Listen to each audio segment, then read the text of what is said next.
Assalamualaikum warahmatullahi wabarakatuh. Terima kasih untuk teman-teman yang telah meluangkan waktunya untuk mendengarkan presentasi dari kelompok kami. Baiklah, kami akan menjelaskan terkait hepatitis. Tapi sebelum memulai presentasi, saya akan memperkenalkan anggota kelompok saya terlebih dahulu. Perkenalkan, nama saya Handakira Bunga Tausun sebagai pemateri pertama sekaligus moderator. Kemudian Indah Permatasari sebagai pemateri kedua dan Sinta Indah Pratama sebagai pemateri ketiga.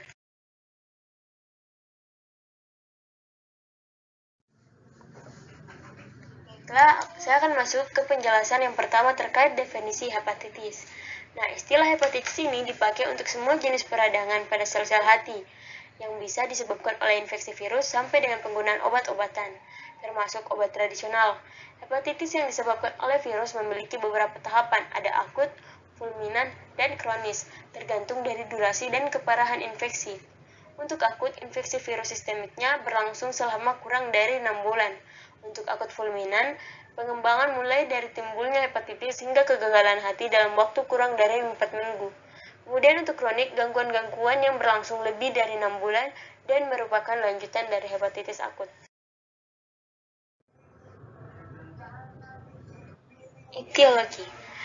Pada hepatitis ada yang dikatakan hepatitis tipe A, hepatitis tipe B, dan hepatitis tipe C.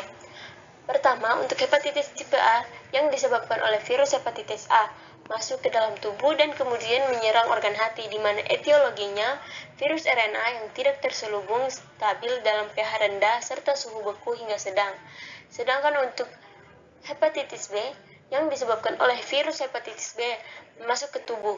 Tipe virus ini menyebabkan infeksi tingkat akut dan kronik, di mana etiologinya dia virus DNA yang menyerang hepatosit pada hati. Kemudian untuk virus tipe C yang disebabkan masuknya virus hepatitis C dan akibatnya sirosis dan kanker hati, di mana etiologinya virus RNA tunggal yang tidak memiliki pro-of-reading polimerase yang memungkinkan terjadi mutasi virus.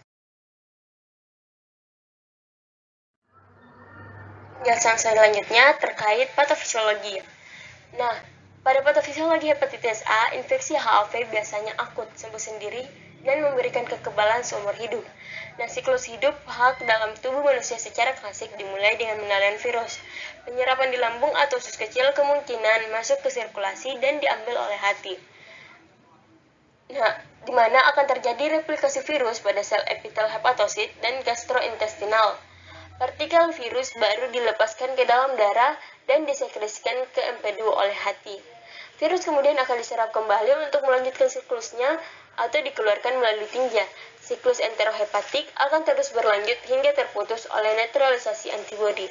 Selanjutnya untuk hepatitis tipe B, di mana pada infeksi, replikasi virus dimulai dengan menempelnya virion ke reseptor permukaan sel. Kemudian virus yang mengandung kapsid internal yang melindungi sebagian DNA unta ganda akan dilepaskan di dalam inti hepatosit dan berintegrasi ke dalam DNA kromosom inang dan akan berubah menjadi DNA melingkar tertutup, di mana fungsinya sebagai tempat untuk pregenomik. RNA mentranskripsi berbagai protein virus dan memulai siklus hidup virus. Genom virus memiliki 4 kerangka pembacaan yang mengkodekan berbagai protein dan enzim yang diperlukan untuk replikasi virus. Nah, beberapa dari protein ini digunakan untuk mendiagnosis. Selanjutnya, untuk patofisiologi hepatitis C, di mana akan masuk ke hepatosit dengan bantuan CD8 dan RNA akan keluar menyalin diri untuk membentuk virus baru. Virus yang terselubung siap menuju dan menyebar ke pembuluh darah. Aktivitas CD8 ini memediasi kekebalan pelindung tetapi akan membutuhkan bantuan dari sel CD4 untuk mempertahankan tanggapan selama mutasi virus.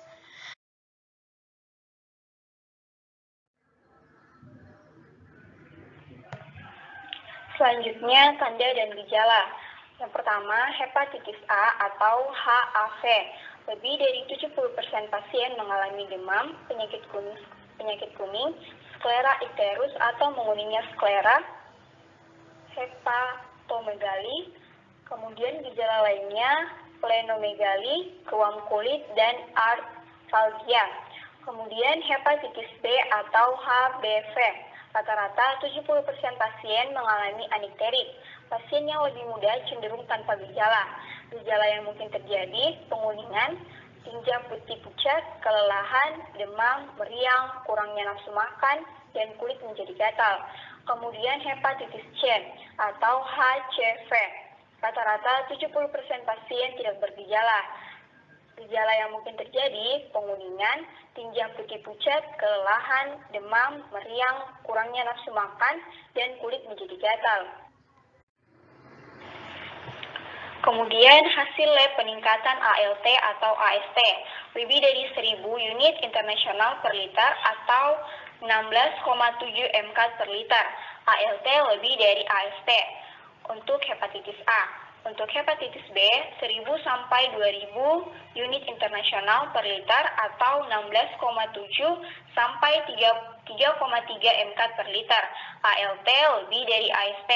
Kemudian hepatitis C atau HCV bervariasi sekitar 1000 sampai 2000 unit internasional per liter atau 16,7 sampai 3,3 mK per liter. ALT lebih dari AST. Kemudian bilirubin. Untuk hepatitis A terjadi peningkatan seiring peningkatan ALT atau AST. Untuk hepatitis B, kemungkinan di range normal atau terjadi peningkatan. Dan hepatitis C terjadi peningkatan seiring peningkatan ALT atau AST.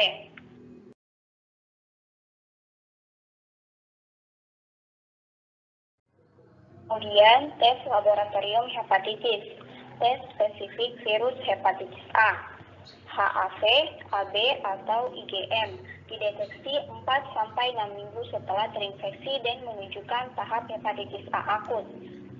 HAV, AB atau IgG dideteksi setelah 8-12 minggu setelah terinfeksi dan menunjukkan pasien sebelumnya pernah terpapar hepatitis A.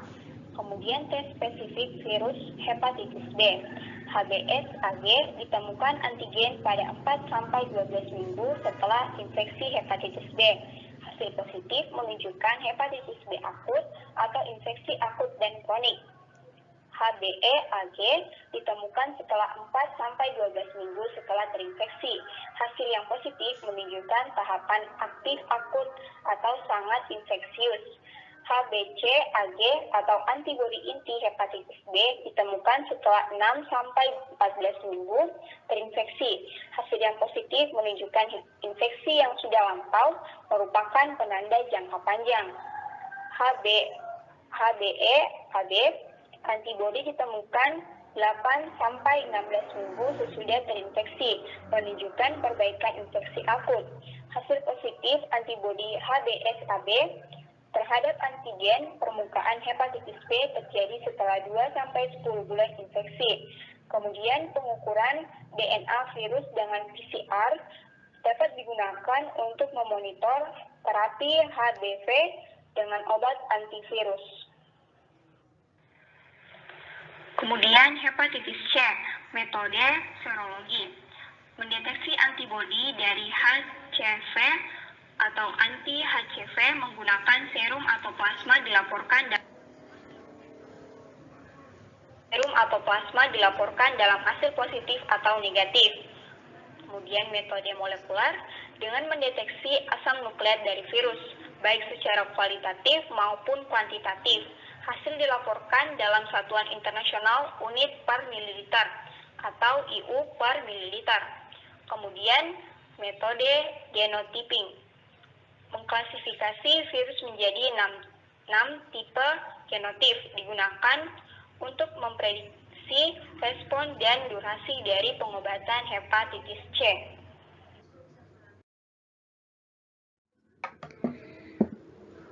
Nah, sekarang kita akan mengetahui apa sih tujuan pengobatan dari hepatitis ini. Ditinjau dari tujuan utama berdasarkan PMK nomor 53 tahun 2015, yang pertama, untuk mengurangi angka kesakitan, mencegah kecacatan dan angka kematian. Kedua, untuk mengurangi adanya penularan antar daerah ataupun antar negara satu dengan yang lain karena dapat berdampak pada bidang sosial, ekonomi, dan bahkan mengganggu produktivitas dan angka harapan hidup. Kemudian, jika ditinjau dari masing-masing hepatitis, untuk hepatitis A, dia itu tidak ada treatment khusus pada penderita hepatitis ini, sehingga tujuan dari pengobatan hepatitis ini adalah untuk menekan penularan virus dengan cara self-hygiene dan memilih makanan dengan nutrisi baik. Hal tersebut akan menekan tingkat keparahan dari penyakit hepatitis A. Pencegahan utama untuk menghindari hepatitis A adalah dengan melakukan vaksinasi imunoglobulin atau IgG. Selanjutnya, untuk hepatitis B, yang pertama, menekan penyebaran hepatitis B dan kontrol imun. Kedua, mengurangi resiko HCC atau hepatocellular carcinoma. 3. Mencegah kerusakan hati yang lebih parah dan mencegah adanya komplikasi lain yang terkait HBV virus. Yang keempat, penularan nilai HBsAg dan HBeAg dengan ada atau tidaknya perubahan ke anti-HBsAg dan anti-HBeAg. Kelima, menekan nilai HbF-DNA, dan yang terakhir, penurunan nilai ALT atau ACT ke jumlah yang normal. Selanjutnya, untuk hepatitis C, tujuan pengobatannya yakni untuk mencegah munculnya komplikasi penyakit hati seperti fibrosis, sirosis, karsinoma hepatoselular, dan kematian.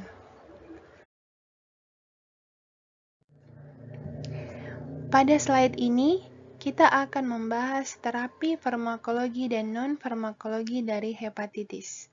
Untuk hepatitis A, untuk non-farmakologinya dilakukan dengan tindakan pencegahan, yakni menggunakan vaksinasi sejak dini yang ada pada tahun 1995 hingga sekarang. Vaksinasi ini dibagi menjadi dua, ada tunggal dan kombinasi. Untuk tunggal ada 2, dan untuk kombinasi ada TWIN-RIX. Untuk vaksinasi tunggal atau HAV-RIX merupakan vaksin hepatitis A yang diindikasikan sebagai imunisasi aktif terhadap penyakit yang disebabkan oleh virus hepatitis A.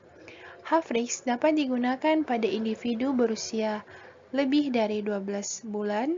Imunisasi primer harus diberikan setidaknya 2 minggu sebelum potensi terpapar dengan virus hepatitis A.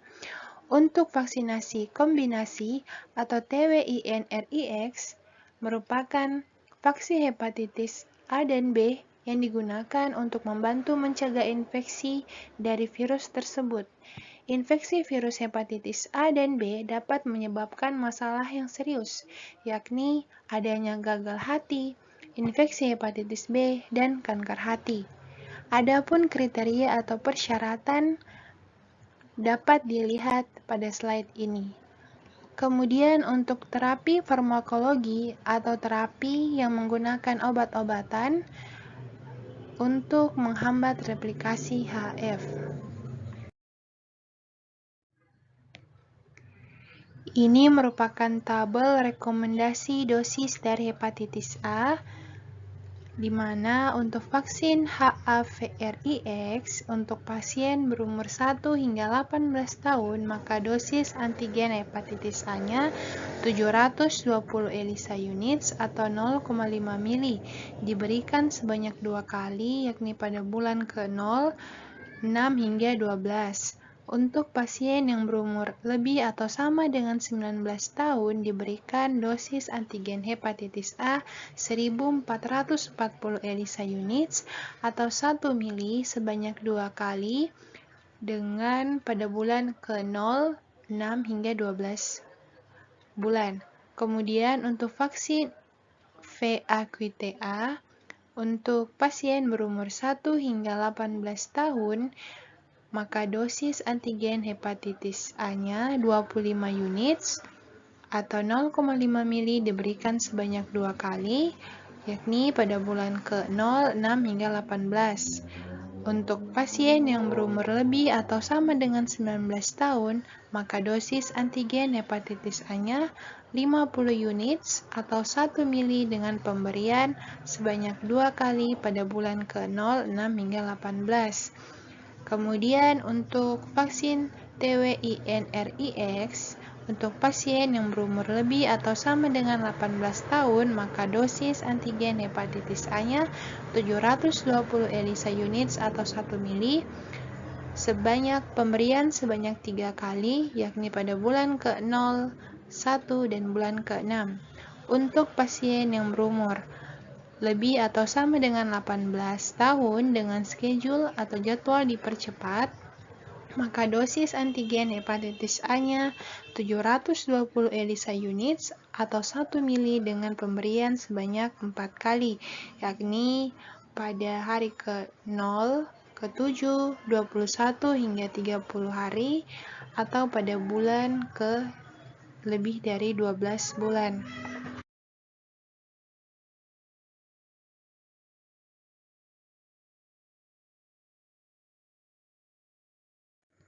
Hepatitis B. Untuk terapi farmakologinya dapat dilakukan tindakan pencegahan atau preventif. Terdapat 4 tindakan pencegahan, yakni vaksinasi, menghindari konsumsi alkohol dan rokok, menggunakan alat kontrasepsi, dan mengkonsumsi obat herbal. Untuk vaksinasinya sendiri, itu dibagi 2, ada tunggal maupun kombinasi. Untuk kombinasi ada TWINRIX dan tunggal ada Recombivax HB dan Engerix BE. Untuk farmakodinamik vaksin hepatitis B adalah dengan menginduksi sistem imun tubuh untuk memproduksi antibodi terhadap antigen yang berada di permukaan virus. Dan titer anti-HBs di atas 10 unit internasional per liter diketahui telah dapat memberikan proteksi terhadap infeksi virus hepatitis B. Kadar ini dapat dicapai setelah 1 hingga 3 bulan pasca pemberian vaksin. Selanjutnya, untuk terapi farmakologinya, yang pertama dengan penggunaan obat interferon alfa. Interferon alfa ini memiliki responnya lebih tahan lama dibanding dengan obat lamivudin dan direkomendasikan durasi terapi selama 48 minggu, tetapi tidak dijadikan sebagai first line menurut WHO. Kedua, ada entecavir dengan cara menghambat replikasi HbF dan obat ini digunakan sebagai first line atau terapi lini pertama karena tingkat resistensinya yang rendah, tetapi tidak digunakan untuk pasien dengan riwayat obat lamivudin dan juga obat ini berbentuk oral tablet 0,5 mg per hari. Untuk tenofovir termasuk sebagai pengobatan first line, memiliki 2 bentuk yakni tenofovir disoproxil fumarid 300 mg dan tenofovir alafenamid 25 mg. Tenofovir DE efektif untuk HbF yang sangat tinggi dan tenofovir ALV bekerja lebih cepat karena langsung ke target hepatosit. Selanjutnya ada pengobatan alternatifnya. Sebenarnya, pengobatan alternatif ini tidak direkomendasikan untuk HbF awal karena adanya penekanan virus DNA dengan entecavir, lalu dengan tenofovir DF atau tenofovir alafenamid, atau pada pasien dengan beberapa mutasi resistansi HbF yang mendasari. Tujuan terapi kombinasi ini digunakan untuk mengurangi resistensi dan menekan HbF dengan optimal. Ini merupakan tabel rekomendasi dosis vaksin dari hepatitis B untuk antigen tunggal, di mana cara membacanya yakni, misalkan untuk vaksin Engerix B Dengan pasien yang berumur 0 hingga 19 tahun, maka diberikan dosis 10 mikrogram atau 0,5 ml secara intramuskular sebanyak 3 kali dengan pemberian pada bulan ke-0, 1, dan 6 bulan. Kemudian untuk yang berumur lebih dari 20 tahun, diberikan dosis 20 mikrogram atau 1 mili secara intramuskular dengan pemberian sebanyak 3 kali pada bulan ke-0, 1, 6 bulan. Selanjutnya, untuk vaksin Rekombivax, untuk pasien yang berumur 1 hingga 19 tahun diberikan dosis 10 mikrogram atau 0,5 mili secara intramuskular diberikan sebanyak 3 kali dengan jadwal atau schedule yang sama. Selanjutnya, untuk pasien yang lebih dari 20 tahun, maka diberikan dosis 10 mikrogram atau 1 mili secara intramuskular dengan pemberian sebanyak 3 kali dengan schedule yang sama. Selanjutnya, untuk vaksin Heplisav-B dengan pasien yang berumur lebih atau sama dengan 18 tahun, maka diberikan dosis sebanyak 0,5 mili dengan pemberian sebanyak 2 kali, yakni pada bulan ke-0 dan bulan ke-1. Yang terakhir, hepatitis C. Untuk terapi non-farmakologi, pertama, semua pasien dengan HCV kronis harus divaksinasi terhadap hepatitis A dan B. Lalu adanya perubahan gaya hidup, karena gaya hidup merupakan faktor penting dalam mengurangi konsekuensi kesehatan pada hepatitis C. Ketiga, menghindari konsumsi alkohol. Keempat, obesitas. Jadi, untuk pasien yang sudah didiagnosa mengidap hepatitis C, harus menjaga berat badannya secara normal dengan menjaga pola makan dan olahraga secara teratur.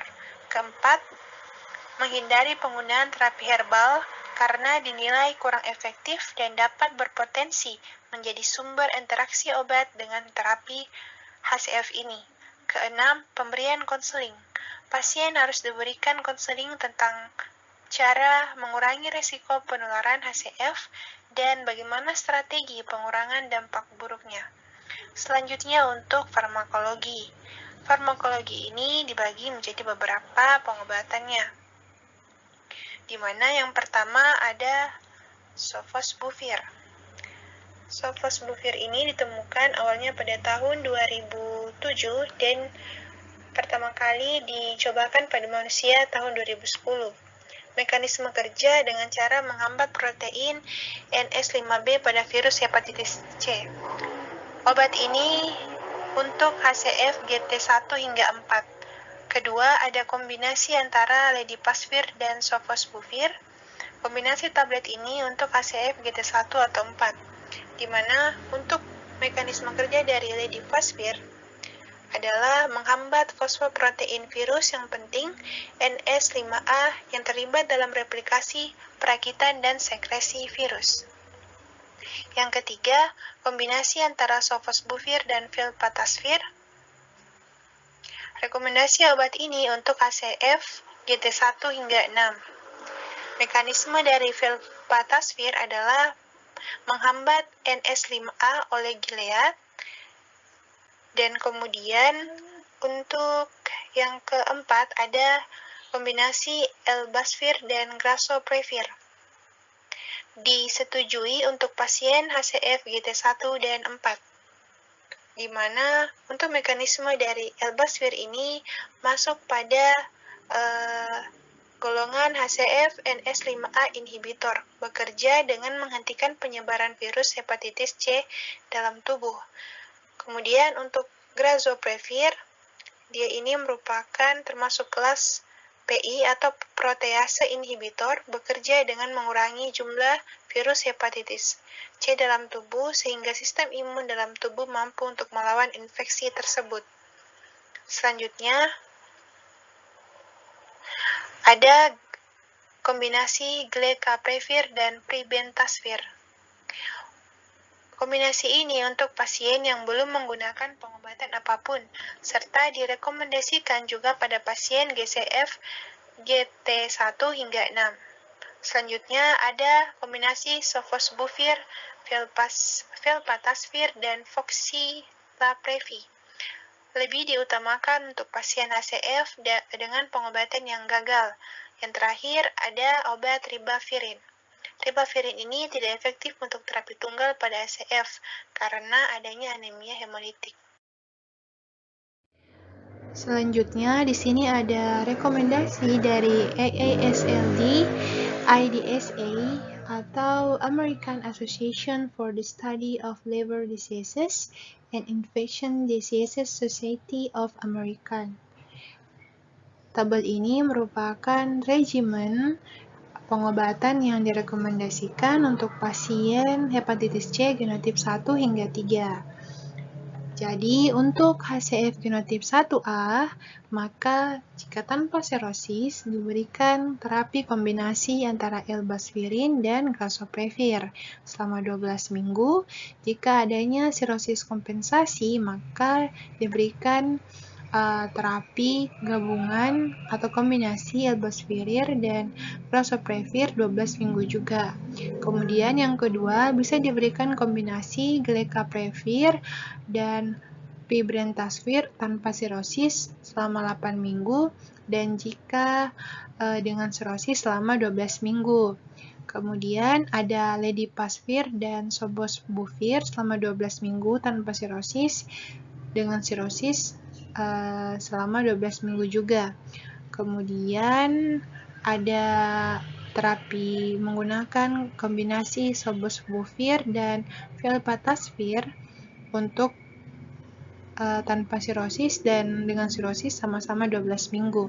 Kemudian untuk HCF genotip 1B tanpa sirosis menggunakan kombinasi elbasvir dan grazoprevir selama 12 minggu, begitu pula juga dengan sirosis kompensasi. Kemudian yang kedua bisa juga diberikan kombinasi untuk tanpa sirosis, glecaprevir dan pibrentasvir selama 8 minggu dan dengan sirosis itu selama 12 minggu. Kemudian bisa juga diberikan kombinasi antara ledipasvir dan sobosbuvir tanpa sirosis 12 minggu dan dengan sirosis juga 12 minggu. Kemudian ada sobosbuvir dan velpatasvir dengan atau tanpa sirosis selama 12 minggu. Kemudian ada genotip A. Untuk genotip 2 itu jika tanpa sirosis, maka diberikan kombinasi glecaprevir dan pibrentasvir 8 minggu, sedangkan dengan sirosis 12 minggu. Kemudian bisa juga diberikan kombinasi sobosbuvir dan velpatasvir tanpa maupun adanya sirosis selama 12 minggu. Dan yang terakhir ada HCF genotip 3. Jika tanpa sirosis, maka diberikan kombinasi glecaprevir dan pibrentasvir selama 8 minggu dan jika ada sirosis kompensasi selama 12 minggu. Dan untuk yang terakhir itu dengan pemberian kombinasi sobosbuvir dan velpatasvir untuk tanpa sirosis maupun dengan sirosis sama-sama selama 12 minggu. Nah, selanjutnya ini ada tabel regimen untuk treatment terapi pada pasien yang berpengalaman atau sudah lama mengidap hepatitis C. Untuk genotip 1 hingga 3, untuk PEG interferon dengan ribavirin TE, untuk HCF genotip 1 tanpa adanya sirosis menggunakan kombinasi elbasvir dan grazoprevir selama 12 minggu. Sedangkan untuk dengan sirosis kompensasi juga selama 12 minggu. Kemudian bisa juga menggunakan kombinasi glecaprevir dan pibrentasvir selama 8 minggu untuk tanpa sirosis dan untuk dengan sirosis kompensasi selama 12 minggu. Selanjutnya dapat juga menggunakan kombinasi ledipasvir dan sofosbuvir selama 12 minggu tanpa adanya sirosis, dan dengan adanya sirosis kompensasi menggunakan sofosbuvir dan filpataspir selama 12 minggu. Kemudian bisa juga menggunakan kombinasi sofosbuvir dan filpataspir selama 12 minggu tanpa adanya sirosis. Kemudian yang kedua, untuk genotip 2 tanpa adanya sirosis bisa menggunakan kombinasi untuk yang pertama glecaprevir dan pribentasvir selama 8 minggu, dan untuk dengan adanya sirosis kompensasi menggunakan kombinasi sofosbuvir dan filpataspir selama 12 minggu. Untuk yang kedua, untuk tanpa sirosis menggunakan sofosbuvir dan filpataspir selama 12 minggu, dan dengan adanya sirosis kompensasi menggunakan kombinasi glecaprevir dan pibentasvir selama 12 minggu. Dan untuk genotip yang ketiga, genotip 3 untuk sirosis tanpa sirosis itu menggunakan kombinasi sofosbuvir dan filpataspir selama 12 minggu, dan dengan adanya sirosis kompensasi menggunakan kombinasi elbasvir dan grazoprevir ditambah sofosbuvir selama 12 minggu. Dan yang kedua bisa juga menggunakan kombinasi sofosbuvir dengan filpataspir dan foxilaprevir selama 12 minggu. Selanjutnya untuk NS3PI ditambah peginterferon TE. Untuk tanpa sirosis, yang pertama dapat menggunakan kombinasi ledipasvir dan sofosbuvir selama 12 minggu. Dan untuk dengan adanya sirosis kompensasi menggunakan kombinasi glecaprevir dan pibentasvir selama 12 minggu. Selanjutnya, pilihan kedua dapat menggunakan kombinasi glecaprevir dan pribentasvir untuk tanpa adanya sirosis selama 12 minggu, dan dengan adanya sirosis kompensasi menggunakan sofosbuvir dan filpataspir selama 12 minggu. Dan pilihan yang terakhir, tanpa adanya sirosis dapat menggunakan kombinasi sofosbuvir dan filpataspir selama 12 minggu. Selanjutnya akan dilanjutkan oleh Saudari Atira.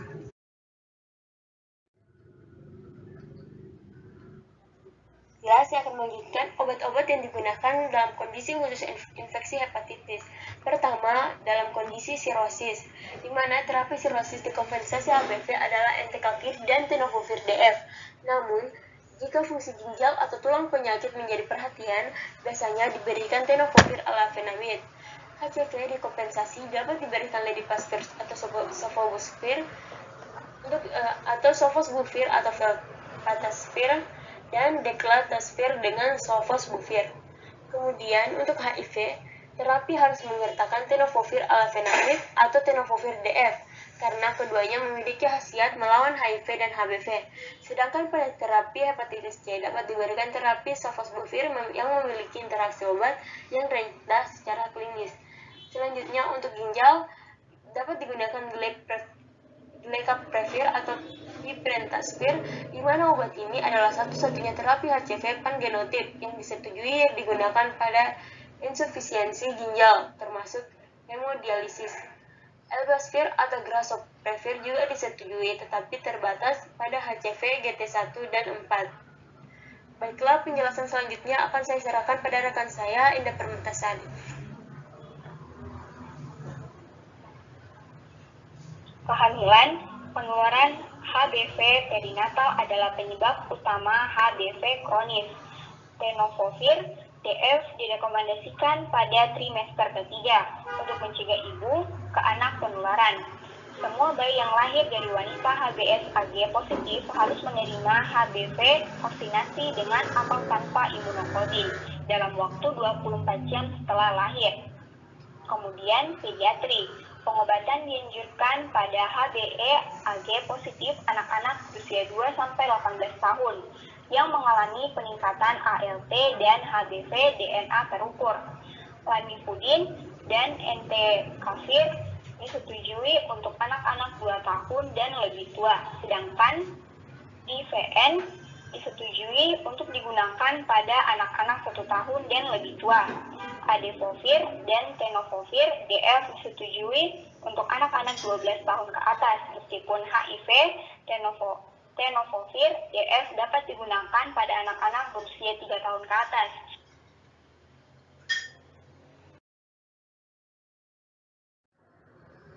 Sekian penjelasan dari kelompok 8 terkait hepatitis.